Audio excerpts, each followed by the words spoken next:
Hello, everybody. Welcome back to the channel. On this channel, we talk about all things positive within your fandom. So that's something that appeals to you. You've come to the right place. This is Terrifying Tuesday on this channel where we talk about all things horror. And today we're going to be doing our non-spoiler review of It's a Wonderful Knife. So let's jump right into it. Everybody knows the story of George Bailey. At least you should. The much put upon man who was stuck in a town because he was a good guy, because he wanted to do a good deed. One good deed after another got him stuck in a position where he couldn't leave the town. However, he always felt like he was unimportant, like nothing he did mattered. This is the premise of It's a Wonderful Life. George Bailey ultimately decides the world would be better off if he was never born, at which point an angel named Clarence comes down and shows him just how untrue that is by granting his wish. The premise of It's a Wonderful Knife takes place sort of like that. A girl stops a serial killer only to find that the events that unfold leave her feeling as though she's not important.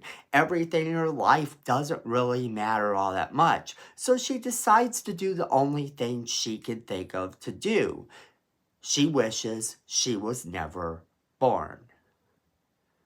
There's no angel that grants this wish. No special weird thing seems to happen at the time. However, the thing is that her wish is granted. And once her wish is granted, she finds herself walking towards a truck that had suddenly appeared, only to find a dead body, only to find that the killer she had stopped is still on the loose. And why is he still on the loose? Because she was never born to stop him.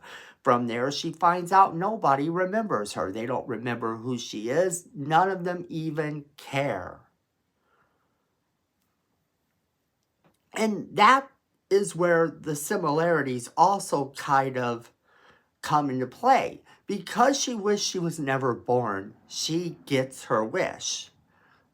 The movie's different in the way that from there on out, she recruits the help of a misfit to try to help her figure out how she can get back to her own reality because she wishes she was born again. But there's a lot of little things in this movie that some people are going to say don't add up. There are things in this movie that a lot of people are going to have a problem with, I know. It's kind of one of those movies that is never going to become a classic, but it is one that if you watch over and over again, new theories could start to form. I watched this movie once and I already have a couple theories as to why some of the events happened the way they happened.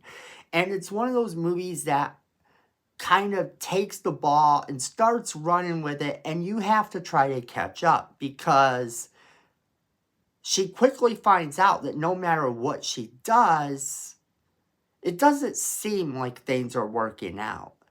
What if she can never get back to her time? What if she can never be born again and be in her own reality? And it puts that kind of perspective on it because she now has to stop this killer, and that's the priority. It has a lot of cool scenes and a lot of deaths that are kind of interesting to watch. There's nothing massively original about the deaths in this movie.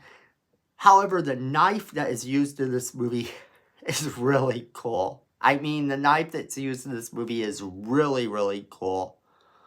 The performances in the movie are fun. You have Joe McHale, and of course you have Justin Long. And both of those people are a lot of fun to watch in this movie. And Katharine Isabelle gives a really good performance as well.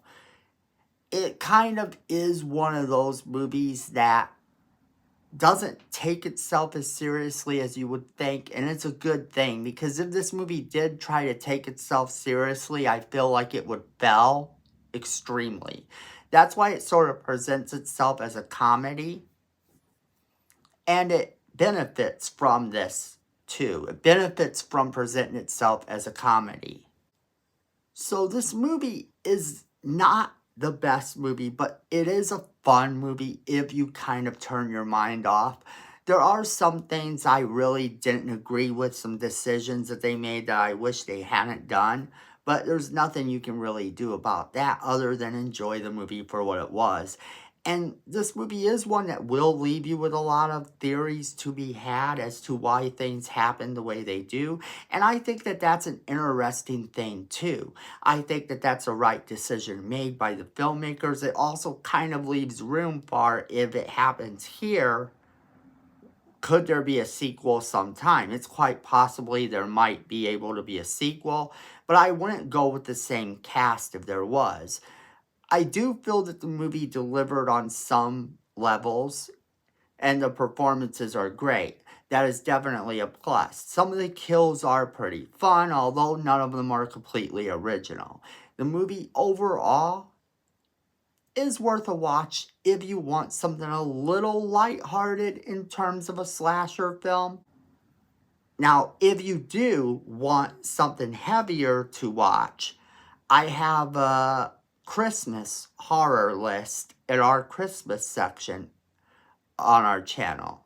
So go ahead and check out the Christmas playlist if you want to find something that's maybe a little bit more horrifying to watch this time of year. But if you are looking for lighthearted, this movie may be for you.